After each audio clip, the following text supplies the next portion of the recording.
안녕하세요. 드림앤 라이트 디라이트 기자단입니다. 오늘은 박앤남 공연 제작소의 대표이사이자 세종대학교 공연예술대학원의 교수님으로 계시는 박상현 대표님을 모셔봤습니다. 대표님 안녕하세요. 예, 안녕하세요. 우선 귀한 시간 내주신 만큼 오늘 인터뷰 알차게 이끌어 가보도록 하겠습니다. 네, 우선 본격적인 인터뷰에 들어가기 앞서서요. 대표님의 이름 앞에는 공연 제작소의 대표이사, 또 대학원 교수님, 음악극, 오페라 연출가 등 다양한 수식어가 붙어 있는데요. 이 인터뷰를 보고 있을 학생들에게 간략하게 자기소개 한마디 부탁드립니다. 제 직업의 특성상 간략하게라는 게 되게 힘든 주문이긴 한데, 제작자로서의 기능이라고 하면 이제 공연을 만드는 역할들을 이야기할 때 비즈니스적인 것까지 다 포함해서 전체적인 그런 역할들을 이야기하고, 연출자로서 이야기할 때는 영화의 감독처럼 한 작품을 만드는 역할을 이야기할 거고, 교수로서는 저는 예술 경영이랑 뮤지컬 쪽을 가르치고 있어서 제가 하고 있는 일들은 그렇습니다. 학생일 때가 좋았어요. 뭐 전공해요? 그러면은 제 정체성을 파악하기가 너무 쉬웠는데, 남들이 보면 사기꾼인 줄 알 거예요. 워낙 직업이 많아서. 다양하게 하고 계시기 때문에 그래도 이 인터뷰를 보고 있는 학생들이 이해를 했을 것 같습니다. 네. 정말요? 그러면 본격적으로 인터뷰를 시작해 보려고 해요. 그래서 우선 기본적으로 대표님 지금 대표이사로 계시는 박앤남 공연 제작소, 그 공연 제작소의 설립 목적, 그리고 뭐 하는 일, 거기서 대표님의 역할, 그런 게 궁금한데 혹시 한마디 답변 부탁드리겠습니다. 제가 지금 대표이사로 재직 중인 박앤남 공연 제작소는 2007년도에 저랑 오랜 인연이었던 뮤지컬 배우 남경주 선생님이랑, 그 다음에 또 남경주 선생님을 통해서 알게 된 탤런트 박상원 선생님이랑 같이 회사를 만들게 됐습니다. 두 분은 말할 나위도 없고, 저도 워낙 다른 일들이 있어서 꼭 이 회사를 통해서 어떤 일을 해야 되겠다라는 것보다는 조금 이렇게 공연이 많이 있는데도 불구하고 좀 빈 구석들, 작은 공연인데 주목받지 못한 공연들, 아니면 돈이 안 돼서 쉽게 뛰어들 수 없는 공연들, 이런 공연들을 정말 우리의 이름인 제작소처럼 장인정신으로 오랜 시간들이 걸리고 비록 큰 이득은 남기지 못할지라도 이렇게 하나하나씩 이렇게 하지 않을래 하는 이야기를 듣고서 2007년도에 같이 그렇게 회사를 만들게 됐고, 두 분은 주주이자 이사로 참여하고 계시고, 돈이 별로 없었던 저는 이제 대표이사를 맡고 그런 식으로 해서 제가 대표를 맡고 그런 공연 제작소입니다. 그러면 다음 질문을 드릴게요. 제가 박상현님에 대해서 알아본 결과 2003년도에 통영국제음악제 기획팀장을 시작으로 세종대학교 예술경영학 그리고 공연예술학 강사를 거쳐서 또 지금의 대표이사 자리까지 와 계시잖아요. 이런 과정들을 봤을 때 되게 대표님의 예술에 대한 관심이 많이 느껴졌습니다. 혹시 그런 관심을 갖게 된 계기가 있으시다면? 예술에 대한 관심이라고 해서 좀 너무 이렇게 커다랗게 느껴져서 그냥 제 개인사를 이야기 드린다라고 하면, 아까 제가 말씀드렸던 박앤남 공연 제작소를 시작하게 된 오랜 인연이었던 뮤지컬 배우 남경주 선생님이 제가 중학교 1학년 시절 제가 출석하던 교회에 연출자로 오셔서 가스펠이란 뮤지컬을 출연하게 됐었어요. 변성기 되기도 전에 소년 목소리였었고, 그 다음에 아무도 주목하지 않았던 저였는데, 그리고 또 이제 그분은 또 그때 당시 이제 공연업계에서 계속 주목받고 있었던 인물이었는데도 불구하고 저희랑 꽤 오랜 밤들을 새면서 되게 성실하게 작업을 하는 걸 보고 그분 자세에도 감동을 되게 얻었었고, 또 그 결과물로 무대 위에서 되게 박수를 받으면서, 잘해서 박수가 아니라 위로의 박수였을지도 몰라요. 하여튼 박수를 받으면서 그때 당시는 그게 뭔지 몰랐어요. 그러니까 되게 큰 포만감을 느꼈었던 것 같아요. 제 일상에서 채워지지 않았던 되게 큰 포만감? 그거 이상은 제가 표현하기가 좀 뭐한데, 그때는 약간 우쭐하는 게 더 있었을 거고, 시간이 지나면서 느끼다 이렇게 이쪽 일을 하면서 이제 곱씹어 보다 보니까 그 포만감은 아마도 같이 했었던 많은 사람들과 같이 뭔가를 같이 공유했다라는 마음이 아니었나 하는 생각이 들어요. 그리고 그런 계기가 쉽지 않잖아요. 뭐 예를 들어서 뭐 2002년도에 뭐 월드컵 대한민국 할 때 뭔가 한 마음이 되면서 뭔가 찌릿찌릿한 것처럼. 그래서 그 매력을 쫓아서 이렇게 지내다 보니까 제 이제 개인의 이제 커리어가 예술 계통이 됐고, 그래서 예술에 그런 힘이 있구나 하는 것들을 나중에야 이제 알게 된 것 같아요. 그래서 예술에 대한 관심이라고 질문을 받아서 제가 뭐 중학교 1학년 때 뭔가를 알고서 시작한 건 아니었던 것 같고, 그 포만감의 정체성이 규명되지 않은 상태에서 이게 뭘까라고 궁금해하면서 그쪽 방향으로 이렇게 살다 보니까 자연스럽게 그렇게 예술을 트래킹하면서 커리어를 빌드업하게 되지 않았나 하는 생각이 드네요. 예. 네, 답변 감사해요. 그러면 남경주 선생님께서 아무래도 맨 처음에 그 포문을 열어주신 계기가 되신 거나 마찬가지네요. 네, 답변 감사합니다. 네, 그렇다면 그러한 관심을 시작으로 또 예술에 대한 포만감 혹은 예술이 주는 그 공유의 가치를 느끼시고 또 지금의 대표이사 자리까지 계신 거잖아요. 그러면 특히 경영학 중에서 또 예술 경영학을 전공하셔서 지금의 CEO 자리에 있기까지 그 목표를 혹시 구체적으로 세우게 되신 계기가 있으신가요? 농담이 아니라 정말 진심인데 들으시는 분들은 재밌게 들으실 수도 있겠는데 그래서 뮤지컬 배우가 되고 싶어서 노래를 시작했었는데 시간이 지나면서 보니까 노래 그렇게 잘하지 못하더라고요. 그래서 예술 경영을 하게 됐어요. 예.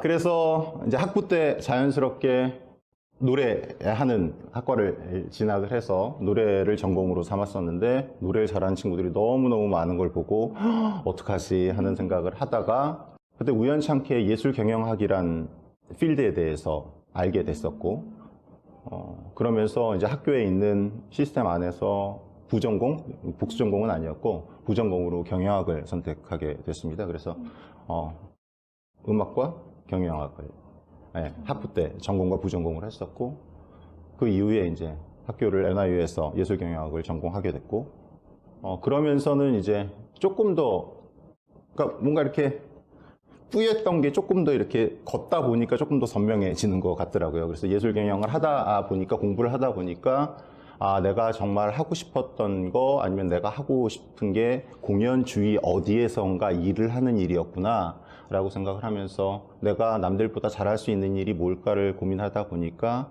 뭔가 기획하고 조직하고 그다음에 사람들을 프로모션해서 이끌어가고 이런 것들을 하면서 제가 에너지를 받는 걸 스스로 느꼈기 때문에 그러면은 공연 제작하는 역할을 해봐야 되겠다라고 해서 이렇게 그냥 이렇게 희뿌연 안개에서 한 걸음 한 걸음 가다 보니까 조금 더 멀리 있고 뿌였던 게 그냥 선명해지는 것처럼 그런 식으로 해서 걸어온 것 같아요. 그러다가 한국에 돌아와서는 일을 하던 중에 이제 공연 중에서도 어떻게 보면은 제가 처음에 시작했던 고향 같은 뮤지컬이 키워드가 됐고 그래서 그 뮤지컬과 또 오랜 인연 사람들의 그런 같은 협업 아니면 뭐 동기부여 뭐 이런 것들을 통해서 이렇게 제작사를 차리게 됐고 그 다음에 이제 CEO 역할을 돈이 없다라는 이유로 하게 된 거죠. 예. 계속 겸손한 말씀 해주시는데 그럼 예술하고 경영학 두 가지를 같이 접목해서 또 공부를 하시다 보니까 또 지금의 길이 보였다라는 그런 말씀을 잘 전달이 된 것 같습니다. 그러면 다음 질문을 드릴게요. 네. 아무래도 제작소의 대표이사로 계시다 보면 그 작품을 통해서 어떤 이윤을 창출해서 제작소 전체를 경영하는 건 역시 되게 중요한 일일 거라고 생각이 드는데 혹시 대표님께서는 그 공연 제작을 감독하시고 총괄하실 때 작품의 상업성 그리고 작품성 둘 중에 뭐를 조금 더 중시하시는지 알고 싶습니다. 어떻게 보면 단순한 질문에 제가 복잡하게 대답하는 것 같아서 좀 죄송스러운 마음이 있긴 한데 예술성과 상업성을 만약에 이쪽에 예술성, 이쪽에 상업성 해가지고 단선으로 보게 되면 선택하기가 참 곤란한 것 같아요. 그래서 제가 학교 강의할 때나 뭐 이렇게 사람들이랑 이야기할 때 어떤 이야기를 하냐면 만약에 사사분면을 놓고 한쪽 선을 예술성으로 두고 예술성 높고 예술성 낮은 거 그 다음에 상업성으로 두고 상업성 높고 상업성 낮은 거 이렇게 하면은 각 섹터에 어떤 작품들이 들어가지 않겠어요? 예, 그럼 이런 작품들을 갖고서 제가 핸들링하고 있는 작품들의 밸런스를 맞춰서 예를 들어서 상업성은 높고 예술성은 좀 떨어지지만 그래도 이 작품을 통해서 상업성이 떨어지는데 예술성은 높은 작품들을 지원할 수 있다라고 하면 참 좋은 구조라고 생각을 해요. 그래서 저는 항상 그런 바스켓을 보고 제가 어디에 편중되지 않게 의사결정을 하려고 애를 쓰고 그 다음에 예술성과 상업성을 너무 적대적인 관계로 만들지 말고 이렇게 사사분면을 통해서 뭔가 상호 보완적인 관계로 만들게 되면 훨씬 더 다양한 선택들 그 다음에 다양한 작품들을 만들 수 있을 것 같고 그게 예술이 추구하는 바와도 일치하는 견해라고 개인적으로는 생각하고 있습니다. 그럼 다음 질문을 드릴게요. 그 박앤남 공연 제작소가 2008년도였나요? 크리스마스를 맞이해서 되게 좋은 일을 한 걸로 알고 있어요. 또 소외 계층을 위한 특별한 공연을 했고 또 청소년들한테 무료로 뮤지컬 멘토링을 해주는 해피 뮤지컬 스쿨을 진행하셨다고 들었는데 혹시 이러한 되게 의미 있고 좋은 사회공헌 활동이라고 할 수 있는 이런 일을 하게 된 계기가 있으신가요? 요즘에는 다행히도 그런 프로그램들이 너무너무 많아졌습니다. 그래서 준정부 아니면 정부의 지원이나 아니면 문화재단 아니면 민간 기업들의 후원들을 통해서 이렇게 소외계층들이나 아니면 뮤지컬이나 이런 것들 예술 활동들을 접하기 어렵거나 아니면 경제적인 부분이나 여러 가지 부분으로 그런 친구들을 위한 교육 프로그램이나 이런 것들이 많이 생겼는데 그때 당시에는 지금보단 상대적으로 그런 것들이 희소해서 그런 일들에 같이 일하는 남경유 선생님이나 아니면 박상원 선생님이나 관심이 있으셨고 그래서 그런 계기로 그때 일을 하게 됐고요. 어떻게 보면은 되게 초반에 그런 일을 했었죠. 그리고 그 사회공헌이라고 크게 이렇게 딱 사회공헌 걸리려서 이렇게 좀 너무 큰 이야기처럼 들려서 그런데 개인적인 생각은 그렇습니다. 공연이란 건 항상 시간에 대한 부분이고 만약에 그 객석이 비게 되면 무가치하게 없어지거든요. 그래서 제작자로서는 유료 관객들의 비율들을 잘 계산을 해서 무료 관객들을 유치하고 조금 더 의미 있는 무료 관객들을 모실 수 있는 지혜가 있다라고 하면 훨씬 더 경제적인 가치와 그런 사회적인 가치를 공연장 안에서 동시에 추구할 수도 있다라고 생각을 해요. 실적으로 그건 저만의 생각이 아니라 뉴욕이나 아니면 브로드웨이나 아니면 웨스트엔드에서도 브로드웨이 물론 많은 티켓 세일즈가 일어나긴 하지만 100% 발생되지는 않거든요. 그래서 그 중에서 70%, 80%가 예상되면 나머지 20%나 30%에 대해선 준정부 지원금을 통해서 훨씬 더 할인된 가격으로 일반 더 많은 관객들이 볼 수 있도록 그렇게 하는 프로그램들이나 아니면 소외계층들을 이렇게 초대하는 프로그램들이나 이런 프로그램들이 많이 진행되고 있습니다. 그래서 이게 공연장에서 공연을 만들기 위해서 참 수많은 사람들의 노력과 힘들 그다음에 많은 재정들이 들어가는데 그렇게 그 가치가 구현되어야 될 객석이 빈 상태로 그냥 없애는 게 아니라 쌀 한 알까지도 이렇게 탈탈 털어서 그 가치 있게 쓰는 방법들에 대해서 그러니까 프로핏, 난 프로핏을 동시에 그렇게 핸들링 할 수 있는 그림, 마케팅 스킬이 있다라고 하면 그런 그림들이 훨씬 더 그런 사회공헌이란 이름에 걸맞는 그런 활동들이 되지 않을까 생각하고 있습니다. 그럼 혹시 추후에 방금 말씀하신 것처럼 굳이 사회공헌이라고 이름을 붙이지 않더라도 추후에도 그런 이익과 비이익을 같이 또 조화롭게 할 수 있는 일종의 무료 공연 같은 그런 걸 하실 계획은 있으신가요? 예, 그런 작업들은 지속적으로 하고 있고 그 다음에 같이 일하는 프로듀서님들을 통해서도 어떻게 보면 한정된 C세대에서 이렇게 기부를 받아서 그런 연결을 시키는 작업들이나 이런 것들도 하고 있고 그런 일들은 그런 방향으로 진행이 될 거고 개인적으로는 지금 이제 또 뮤지컬을 전공하고 뮤지컬을 공부했던 많은 학생들이 있는데 상대적으로 뮤지컬 작품 수는 많다라고 하지만 실적으로 무대에 설 수 있는 뮤지컬 배우는 되게 등용문은 되게 좁습니다. 그래서 지금 같이 이 공부했었던 친구들을 통해서 협동조합 형태의 뮤지컬 컴퍼니를 만들어 줄 생각입니다. 그래서 좋은 작품인데 이제 큰 제작사들한테는 주목받지 못한 되게 작고 아름다운 작품들을 학생들 스스로 만들어서 작은 돈이지만 커머셜 무대에다가 내보내고 그다음에 그런 것들을 통해서 자기네들의 무대 활동들을 이렇게 지속할 수 있는 뭔가 이렇게 허브가 되는 협동조합 형태의 컴퍼니를 만들 계획을 하고 있고 그다음에 지금 진행 중입니다. 그러면 교수로서의 박상현 되게 궁금해요. 제가 알기로는 2004년부터 예술 경영학을 가르치신 걸로 알고 있는데 원래 학생들을 가르치는 것에 대해서 관심이 있으셨나요?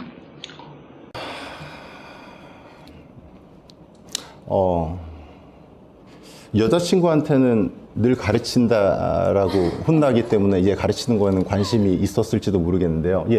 가르친다라는 역할 자체에 대해서는 처음에는 그냥 먼저 제안을 받았었고, 제가 2002년도에 한국에 들어와서, 그러니까 유학하고 2002년도에 한국에 들어와서 그냥 이렇게 맨날 사무실에서 50원, 100원 갖고서 싸우고, 그 다음에 늘 눈물의 편지를 통해서 피를 깎고 개런티 깎고 뭐 이런 일을 하다가 학교에 가서 내가 왜 이 일을 하고 있나 이렇게 이야기를 하다 보니까 내가 이래서 이 일을 했었지라고 해서 나 자신한테 도움이 돼서. 그렇다면 박상현님의 학창 시절은 어떠셨나요? 짧게 갈게요. 아까 제가 말씀드렸던 것처럼 중학교 1학년 때 그 남경주 선생님을 통해서 해봤던 뮤지컬이 저한테는 되게 큰 계기가 돼서 지금은 긍정적으로 보일 수도 있지만 제 중고등학교 때는 되게 부정적인 역할을 했습니다. 부모님이 원했던 공부 대신 노래춤 이런 것들에 관심을 갖게 만들었고 많은 걱정과 우려 속에서 신나는 중고등학교 생활을 했습니다. 많이 놀았었고요. 그 다음에 내가 뭘 해야 되겠다라는 결심보다는 해보고 싶다라는 원함으로 이렇게 살았던 것 같아요. 그래서 성적은 바닥을 기었었고, 그 다음에 주위에 많은 걱정들을 샀었습니다. 그래서 여차여차해서 이제 대학교에 진학한 다음부터는 공부를 시작했었어요. 그래서 공부를 시작하고, 내가 이런 거를 해야 되겠다라고서 뭔가 그림이 섰던 것들은 대학교 1학년 때였던 것 같아요. 그 전에는 뭘 할지, 이런 거 했으면 좋겠는데 왜 다 싫어하지? 이런 약간의 반감으로 살았었고. 그래서 제 학창 시절은 일반적인 학창 시절과 일반적인 그 친구들의 학창 시절과 달리 중고등학교 때는 노는 시간, 그 다음에 대학교 이후로 공부하는 시간, 그랬던 것 같아요. 그래서, 중고등학교 때는 지금 대학생 분들은 뭐 대학교 때도 너무너무 힘든데, 그래서 저는 놀기는 잘했다라고 생각해요. 그러면 중고등학교 때 그렇게 놀았다고 말씀하시지만 그런 어떤 경험, 원하는 것을 해보는 과정에서 되게 하고 싶은 거를 잘 찾아서 대학교 때는 또 공부를 또 시작할 수 있는 그런 원동력이 되지 않았나. 저는 그렇게 또 생각이 드네요. 그렇게 생각해 주시면 고마운데, 그랬으면 좋겠는데 솔직히 세상이 그렇지 않아서 좀 안타깝긴 한데, 뭔가 마음이 차서 어떤 일들을 시작했으면 좋겠어요. 근데 마음이 차기 전에 어떤 일을 해라라는 다이렉션을 받아서 일을 하다 보면 정말 내가 왜 하고 있나라는 이 기반이 흔들릴 때가 많거든요. 그래서 스스로 내가 뭘 원하는지, 내가 어떻게 살고 싶은지, 뭘 할 때 내가 기쁜지, 어떤 것들이 나를 울리는지, 나를 웃기는지, 이렇게 자신을 들여다볼 수 있는 힘들이 있으면 자기가 걷고자 하는 길들을 나중에 힘든 순간에 자기 자신을 이렇게 지탱할 수 있는 큰 힘이 되어지는 것 같아요. 그래서 저는 영민하지 못해서 중고등학교에 많은 시간들을 소유하면서 그런 것들을 찾아서 헤맸지만 조금 더 자기 자신에 집중을 해서 짧지만 너무 길지 않지만 효과적으로 그런 시간들을 통해서 자기가 뭘 원하는지 알고 자기 마음의 목소리를 듣고서 그 다음에 자기의 길들을 걸는다고 하면 그냥 어려움들을 이렇게 가볍게 이겨나갈 수 있는 그런 기본적인 그런 자기의 힘들을 지탱하는 그 펀더멘탈한 부분들을 밟을 수 있을 것 같아서 그런 부분들은 꼭 가지라고 이야기하고 싶어요. 그러면 제가 대표 혹은 교수 말고요. 사람 박상현 님에 대한 질문을 드리고 싶어요. 누구나 살아가면서 꿈을 꾸고요. 이거를 추구하기 위해서 되게 노력도 많이 하고 그러다 보면 좌절도 겪곤 하잖아요. 혹시 박상현님께서는 어떤 걸 쫓다가 혹은 살아오시면서 어떤 좌절을 겪으신 그런 시기가 있으신가요?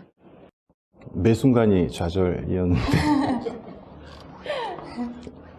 예, 제 개인사를 통해서 보면 힘든 시간들이 꽤 있었지만 가장 힘들었던 것들은 아버지 그늘에서 벗어날 수 있었던 계기였던 것 같아요. 제가 유학했던 NIU라는 학교가 학비가 비싼 학교로 되게 유명합니다. 졸업할 때까지 54 크레딧, 그러니까 54 학점을 받아야 되는데 한 크레딧당 100만 원이 넘어갈 거예요.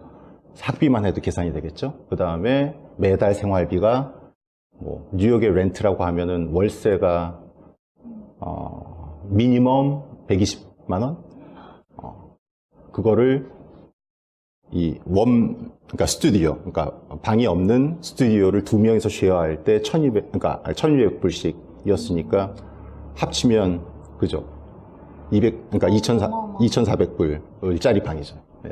그래서 리빙 코스트도 워낙 세고, 예. 그런데 이제 되게 그때까지는 되게 유복한 환경이어서 청혼의 뜻을 품고 이렇게 뉴욕에 가서 이렇게 공부를 하게 됐고, 이렇게 FM 장학금이라고 하죠. Father Mother 장학금, 엄마 아빠의 장학금을 받아가면서 이렇게 1년 동안 열심히 공부를 하고 있었는데, 당시 이제 IMF 이후에 여러 가지 환경 때문에 이제 집에서 이제 저를 서포트 해줄 수 없는 상황이 됐었어요. 그래서 그 엄청난 학비와 생활비를 제가 감당을 하면서 학업을 마쳐야 되는 시기가 있었는데, 저한테는 정말 전쟁 같은 시간이었던 것 같아요.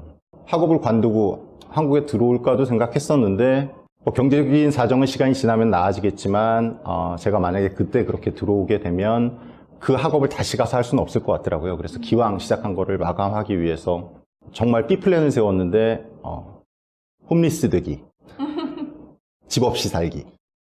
학교가 비쌌기 때문에 체육관 시설도 참 좋았고, 그 다음에 도시 곳곳에 이렇게 스튜던트 라운지라고 해서 잠잘 수 있는 수많은 공간들이 있었습니다. 그래서 제 짐을 빼서 창고를 사서 한 달에 20불짜리 창고에다가 다 집어넣고 집 없이 한 1년을 살았던 것 같아요. 그 다음에 잡을 불법잡까지 포함을 해서 괜찮나 모르겠는데 불법잡까지 포함을 해서 3, 4개 정도를 하면서 월 한 5, 600을 벌어야지만 제 앞뒤를 맞출 수 있는 상황이었습니다. 그래서 어찌됐건 도저히 이렇게 가기 전엔 계산상으로 해서는 불가능했었는데 지나고서 이렇게 보니까 했더라고요. 그래서 이게 참 사람이 참 신기하구나.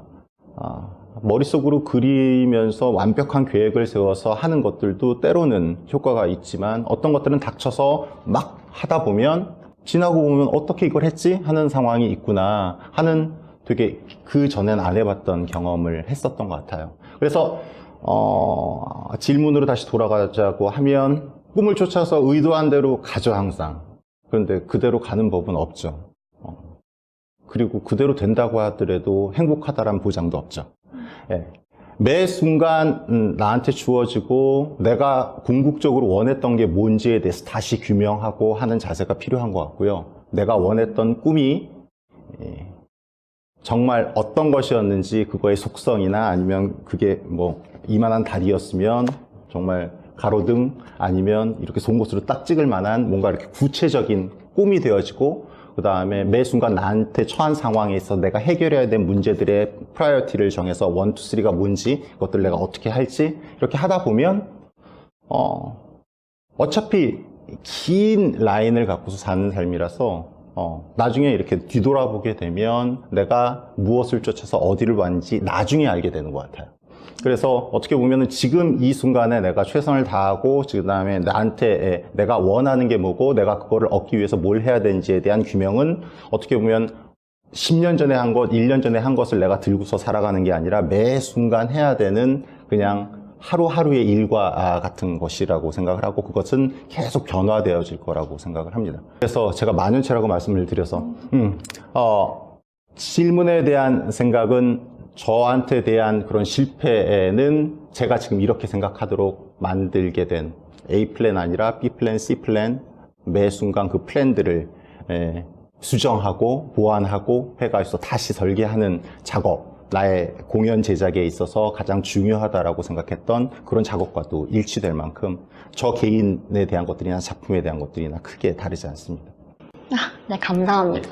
그럼 혹시 그런 뭐 좌절에서 그런 감정을 일정 시간 동안 잠깐만 느끼고 다시 어떤 의지를 갖고 새로운 또 방향으로 돌아갈 수 있게 하는 대표님의 어떤 긍정의 원천이 무엇이 있을까요? 기왕 좌절이라는 게 엄습을 하면 바닥을 치는 게 좋습니다. 바닥 안 치고서 안 하려고 이렇게 버둥버둥거리다 보면 내가 딛고 일어날 땅이 없어요. 그냥 바닥을 치고 좌절하시고 그 다음에 바닥을 치고 그 다음에 일어나는 게 좋습니다. 그래서 뭐 기왕 나한테 와가지고 내가 어쩔 수 없으면 그것들에 대해서 그냥 쿨하게 좌절마저도 받아들이고 그래서 다 이렇게 식음을 전폐하시고 이렇게 들으면서 꿍꿍 앓으시건 아니면 슬픈 영화 보시면서 엉엉 우시건 즐길 건 즐기시고 감정이란 건 되게 솔직한 거거든요. 예, 존재하니까 있겠죠. 예, 그래서 그건 즐기시고 대신 바닥을 치고 적당히 즐기시고 그거에 너무 빠지실 거 없고 그 다음에 그걸 짚고 일어나는 것들이 저한테 있어서는 솔루션이었습니다. 네, 좋은 답변 정말 감사드립니다. 그러면 저희 디라이트에 공식 질문 한 가지를 드리려고 해요. 그 살면서 박상현님께 힘이 되어준 좌우명 혹은 글귀 한마디가 있다면 소개 부탁드릴게요. 이게 원래 짧은 답을 묻는 질문이죠. 네, 짧은 한마디 해주셔도 되고요. 길게 말씀해 주셔도 괜찮습니다. 그럼 저는 긴 쪽을 선택할게요. 네. 그러니까 20대 때 저한테 키워드로 던져줬던 게 지경을 넓히라는 이야기를 제 친분 있는 누군가한테 이야기를 들었습니다. 그래서 그때는 그게 되게 키워드가 됐어요. 아는 사람, 그 다음에 내가 몰랐던 세상, 그 다음에 내가 몰랐던 언어, 내가 몰랐던 영역 이런 것들을 막 도전하고 하는 것들이 저한테 큰 모티베이션이 됐던 말이었었고 한참 이제 일을 할 때는 right time, right place, right person 이런 이야기들을 또 누군가한테 가까운 지인한테 듣고 제가 매번 의사결정할 때 이 세 가지 요소에 대해서 항상 생각을 하면서 결정을 했었던 것 같아요. 그렇게 열심히 뛰다가 보니까 어느 날엔가는 삶은 건축하는 게 아니라 연소하는 것이라는 이야기가 들어왔어요. 난 뭔가를 얻기 위해서 되게 뛰고 있었는데 이 뛰임의 정점에서 나의 삶이 끝나는 게 아니라 이 뛰임을 다 오르고 그 다음에 이것들을 하나도 남김없이 연소하는 순간에 제 삶은 끝나게 되는 거라는 이야기로 저는 이해를 했었습니다.